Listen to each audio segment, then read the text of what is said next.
Hello everyone, कैसे हैं आप सब और क्या हाल समाचार हैं आपके। उम्मीद करता हूं आप सबों की दीपावली बहुत ही जगमग जगमग रही होगी और माता रानी का आशीर्वाद आप सब पर बना रहे। वहीं पर एक स्टॉक ने सभी को हैरान परेशान कर दिया। एक ही दिन में गजब का उछाल आया। 66,92,535% की तेजी और ₹3 से बढ़कर शेयर हो गया 2,36,000 रुपए का। तो आखिर ऐसा क्या था कि ₹3 वाला शेयर 2,36,000 के पार चला गया। इन्वेस्टर रातों रात करोड़पति हो गए।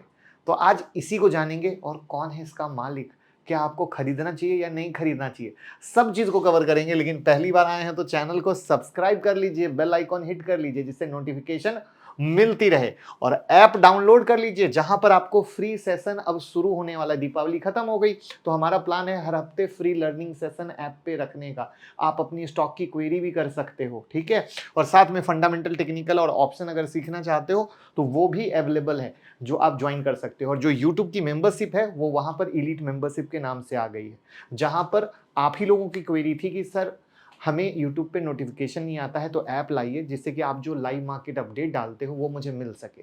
तो वो सब कुछ आपको मिलेगा इलीट मेंबरशिप में, बहुत बेहतरीन लर्निंग का मौका। तो ऐप को डाउनलोड करेंगे तो आपको पता चलेगा कितना बेनिफिशियल होने वाला है। पता है मजेदार चीज, ये स्टॉक 2024 में केवल एक बार 21 जून को ₹3.53 पर ट्रेड किया था और केवल 500 शेयर के खरीदी बिक्री से मंगलवार को अचानक 241 शेयर की छोटी ट्रेडिंग वॉल्यूम के साथ 2,36,250 का हो गया।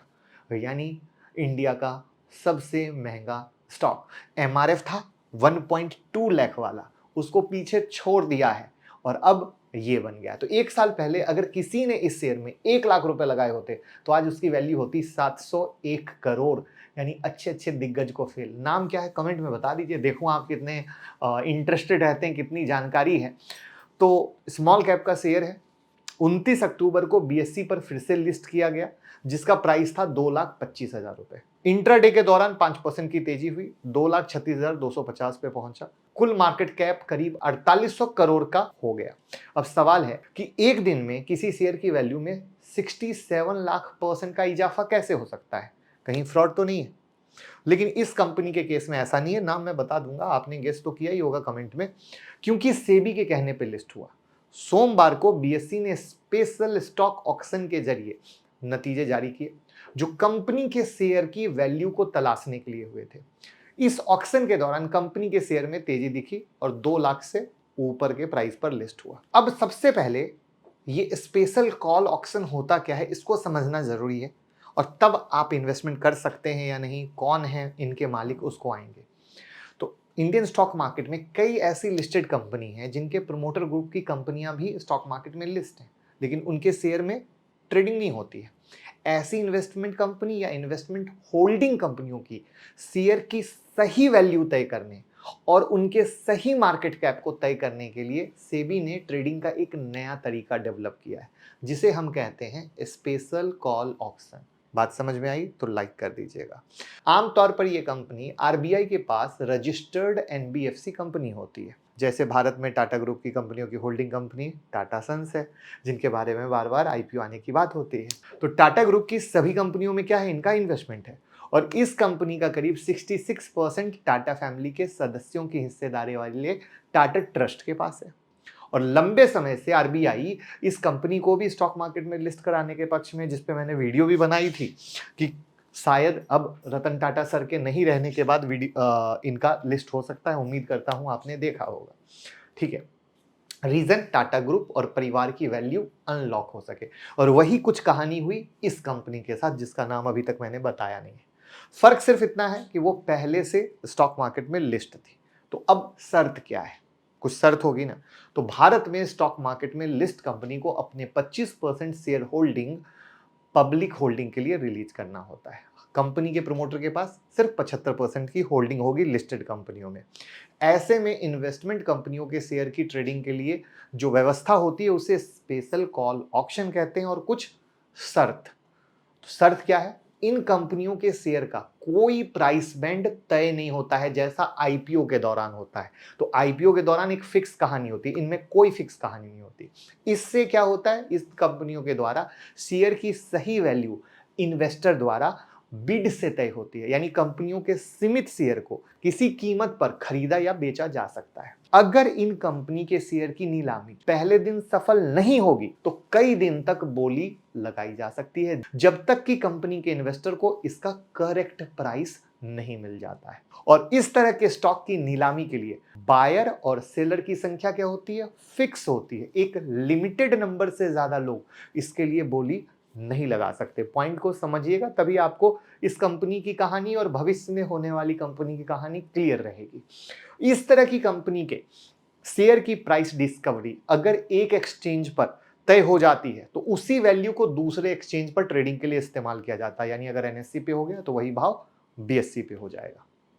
आमतौर पर ऐसी कंपनियों के शेयर की नीलामी भी लिमिटेड होती है और अक्सर साल में सिर्फ एक बार की जाती है, यानी इन कंपनियों के शेयर साल में सिर्फ एक ही दिन ट्रेड होते हैं। तो उम्मीद करता हूं यहां तक रूल रेगुलेशन भी क्लियर हुए होंगे। तो अब इस कंपनी के शेयर के साथ क्या हुआ उसको समझिएगा।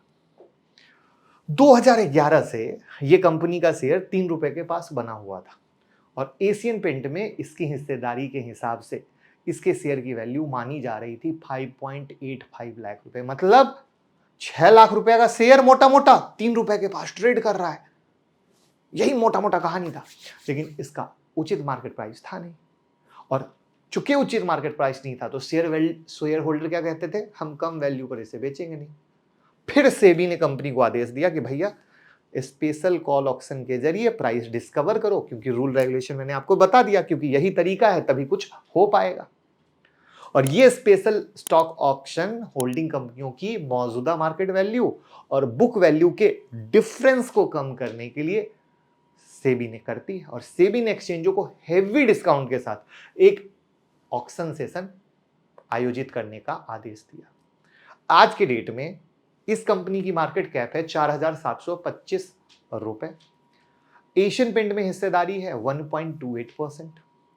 21 अक्टूबर को जारी बीएससी सर्कुलर में कहा गया कि भैया मंडे को कंपनी के शेयर की कीमत तय के लिए स्पेशल ऑक्शन के माध्यम से चुनिंदा निवेश यानी चुनिंदा इन्वेस्टमेंट होल्डिंग कंपनी को फिर से लिस्ट कराया जाएगा। और सारे प्रावधान के बाद मंगलवार 29 अक्टूबर को जो प्रभावी इंपैक्टेड प्राइस होंगे उसका निपटान किया जाएगा और तब यह कंपनी निकल के आई जिसका नाम क्या है? एलसीड इन्वेस्टमेंट। 2 लाख शेयर कैपिटल के साथ एलसीड इन्वेस्टमेंट के पास एशियन पेंट लिमिटेड में 2.95% की हिस्सेदारी है, जिसकी कीमत पिछले बंद मार्केट के अनुसार लगभग 8500 करोड़ है, 8500 करोड़। और यही एकमात्र कारण है कि भैया ये कोहराम कह लीजिए, ये तमाशा कह लीजिए, मचा।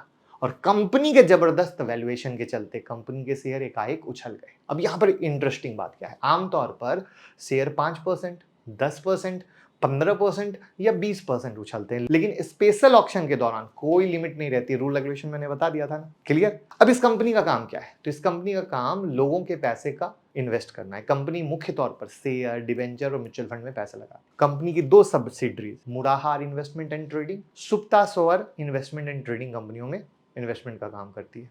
आरबीआई के साथ कंपनी इन्वेस्टमेंट कंपनी कैटेगरी में रजिस्टर्ड एनबीएफसी के तौर पे है और कंपनी में एशियन पेंट जैसी बड़ी बड़ी कंपनियों का बम्पर इन्वेस्टमेंट है। अभी बहुत सारी डिटेल आई नहीं है, मेन तमाशा एशियन पेंट के नाम पे हो रहा है, ठीक है, ये भी याद रखने की जरूरत है।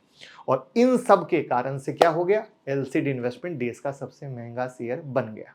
अब मालिक कौन? तो इनके बोर्ड ऑफ मेंबर में वरुण अमर वकील, अमृता अमर वकील, एहजाजी गुलाम वहनवती, कार्तिकेन ध्रुव कावी जी जैसे लोग हैं। उम्मीद करता हूं ये भी क्लियर हो गया होगा। चूंकि ये एनबीएफसी के तौर पे रजिस्टर्ड है तो इनके कमाई का जरिया क्या हो गया? होल्डिंग कंपनियों से मिलने वाला डिविडेंड, वो इनके कमाई का जरिया है।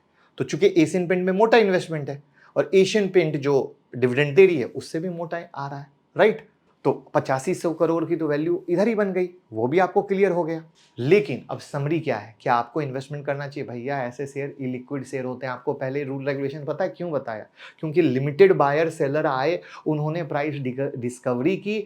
ऐसे शेयर से फिलहाल दूर रहें, प्रणाम करें, बाकी चीजें बताऊंगा, लेकिन एकदम क्रिस्प क्लियर रहें, दूर रहें। बाकी मार्केट में जब कम है, डिमांड सप्लाई का खेल है, तो पता है ना, डिमांड भयंकर, सप्लाई है ही नहीं, तो शेयर तो कहीं भी जा सकता है, आसमान में जा सकता है, वही आसमान में जा रहा है। तो कल के डेट में आपने आसमान में लपका और चूंकि डिमांड सप्लाई का खेल में कहीं भी गड़बड़ी आया तो फिर आप फंस जाइएगा। तो ये थी मेरी साफ स्पष्ट राय। उम्मीद करता हूँ सीखने को पूरा मिला होगा। तो शेयर करने में भी कोई कंजूसी मत कीजिएगा।